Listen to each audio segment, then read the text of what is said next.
రాబోయే లోక్సభ ఎన్నికలలో తెలంగాణ నుండి కాంగ్రెస్ అగ్రనేత రాహుల్ గాంధీ పోటీ చేయబోతున్నారా? తెలంగాణ నుండే పోటీ చేయాలని ఎందుకు ఒత్తిడి చేస్తున్నారు? దీని వెనుకున్న బలమైన కారణం ఏంటి? ఇక అమేథీని పూర్తిగా వదిలేసినట్లేనా? వాయనాడ్ నుండి కూడా రంగంలో ఉంటారా లేదా?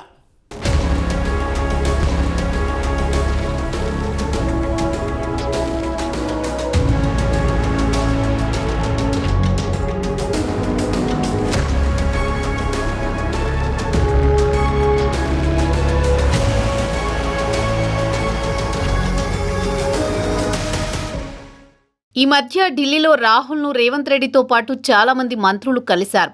ఆ సమయంలో తెలంగాణ నుంచి పోటీ చేయాలని ఆహ్వానించినట్టు సమాచారం. తెలంగాణలోని ఖమ్మం, భువనగిరి లేదా నల్గొండలో ఎక్కడ నుంచి పోటీ చేసినా గెలుపు ఖాయమని రాహుల్కు రేవంత్ రెడ్డి సహా సీనియర్లు గ్యారంటీ ఇచ్చారట. నిజానికి ఖమ్మం నుంచి సోనియా గాంధీని పోటీ చేయాలని మొదట్లో రేవంత్ రెడ్డి ఆధ్వర్యంలో ఒక తీర్మానం చేసి పంపారు. దాన్ని ఏఐసీసీ కీలక వ్యక్తులు పరిశీలించారని ఆ పార్టీ వర్గాలు చెబుతున్నాయి. అయితే సోనియా గాంధీ అనారోగ్యం కారణంగా ప్రత్యక్ష రాజకీయాల్లో ఉండకూడదని డిసైడ్ చేసుకున్నారు. అందుకని రాబోయే ఎన్నికల్లో పోటీ చేసే ఆలోచనలో లేనట్టు సోనియా స్పష్టం చేశారు. దానికి తగ్గట్టుగానే ఇటీవల రాజ్యసభకు ఎంపికయ్యారు. రాజస్థాన్ నుంచి సోనియా గాంధీ రాజ్యసభకు ఎంపికయ్యారు. సోనియా పోటీకి దూరమని తెలియగానే సడన్గా రాహుల్ పేరు ప్రస్తావన పెరిగిపోతోంది. ఎందుకంటే ఇప్పుడు రాహుల్ కేరళలోని వాయనాడ్కు ప్రాతినిధ్యం వహిస్తున్నారు. అయితే వాయనాడ్ నుండి రాబోయే ఎన్నికల్లో సిపిఐ ప్రధాన కార్యదర్శి డి రాజా భార్య పేరును ఆ పార్టీ ప్రకటించేసింది. దీంతో వచ్చే ఎన్నికల్లో వాయనాడ్ నుంచి రాహుల్ గాంధీ పోటీ చేయడం లేదని తేలిపోయిందని విశ్లేషకులు చెబుతున్నారు.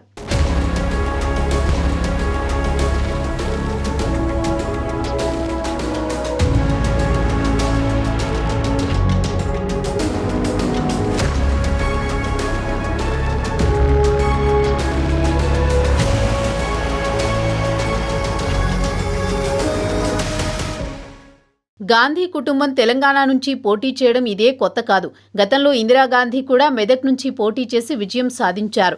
1980 ఎన్నికల్లో ఇందిరాగాంధీ ఉత్తరప్రదేశ్లోని రాయ్బరేలీతో పాటు మెదక్ నుంచి కూడా పోటీ చేసి 2 చోట్ల విజయం సాధించారు.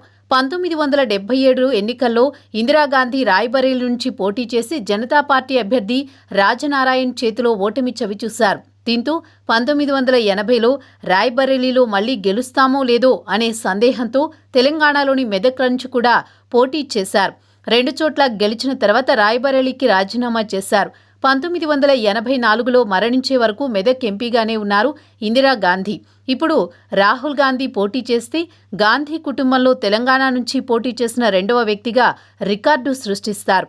అమేథీ నుంచి 3 సార్లు గెలిచిన రాహుల్ 2019లో బీజేపీ మహిళా నేత స్మృతి ఇరానీ చేతిలో ఓటమి చవిచూశారు. అంతకుముందు 2004, 2009, 2014 ఎన్నికల్లో వరుసగా గెలుపొంది హ్యాట్రిక్ సాధించారు. అమేథీ, రాయ్బరేలీ గాంధీ కుటుంబానికి ఒకప్పుడు కంచుకోటలు. అమేథీ నుంచి ఒకసారి జనతా పార్టీ, 2 సార్లు బీజేపీ గెలిచాయి. రాయ్బరేలీలో కూడా అంతే. ఒకసారి జనతా పార్టీ, 2 సార్లు బీజేపీ విజయం సాధించాయి.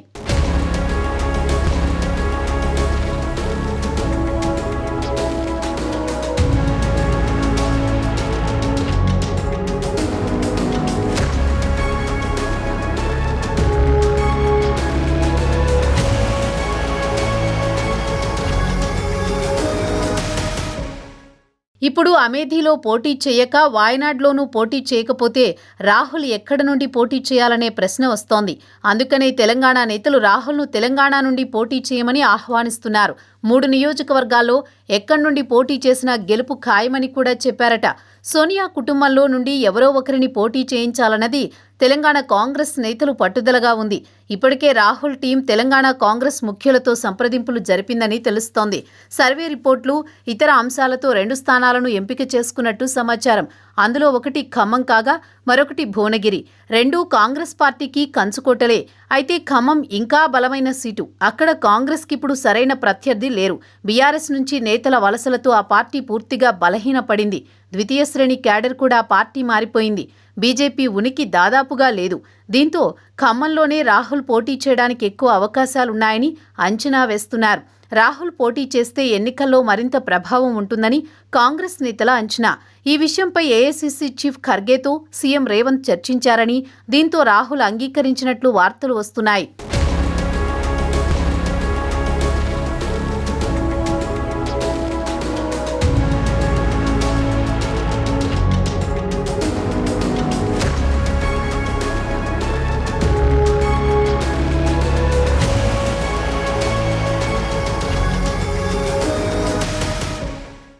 మరోవైపు కాంగ్రెస్ నేత రాహుల్ గాంధీకి సవాల్ విసిరారు స్మృతి ఇరానీ. వయనాడ్ నియోజకవర్గాన్ని వదిలేసి రాబోయే లోక్సభ ఎన్నికల్లో కేవలం అమేథీలోనే రాహుల్ పోటీ చేయాలని ఆమె అన్నారు. ఒకవేళ రాహుల్ కాన్ఫిడెంట్గా ఉంటే వయనాడ్లో ఆయన పోటీ చేయాల్సిన అవసరం లేదని, కాంగ్రెస్ సీటుపై ఆయన అమేథీ నుంచి మాత్రమే పోటీ చేయాలని కేంద్ర మంత్రి స్మృతి ఇరానీ సవాల్ విసిరారు. ఓ టీవీ ఛానల్కు ఇచ్చిన ఇంటర్వ్యూలో ఆమె ఈ ఛాలెంజ్ చేశారు. 2019 జనరల్ ఎలక్షన్స్లో 50,000 ఓట్ల తేడాతో స్మృతి ఇరానీ రాహుల్ గాంధీపై గెలుపొందిన సంగతి తెలిసిందే. అయితే ఆ ఎన్నికల్లో కేరళలోని వయనాడ్ సీట్ నుంచి రాహుల్ విజయం సాధించారు. ఆ స్థానం నుంచి ఆయన 4 లక్షల పైచిలుకు ఓట్ల తేడాతో నెగ్గారు. ఈ నేపథ్యంలో మరి రాహుల్ గాంధీ స్పందన ఎలా ఉంటుందో చూడాలి. అమేథీతో పాటు తెలంగాణ నుంచి కూడా పోటీ చేస్తారో, కేవలం తెలంగాణ నుంచే బరిలో ఉంటారో తెలియాల్సి ఉంది. తెలంగాణ నుంచి పోటీ చేస్తే మాత్రం పార్టీకి మంచి ఊపు ఖాయమని ఆ పార్టీ శ్రేణులు అనుకుంటున్నాయి. చివరకు ఏమవుతుందో చూడాలి.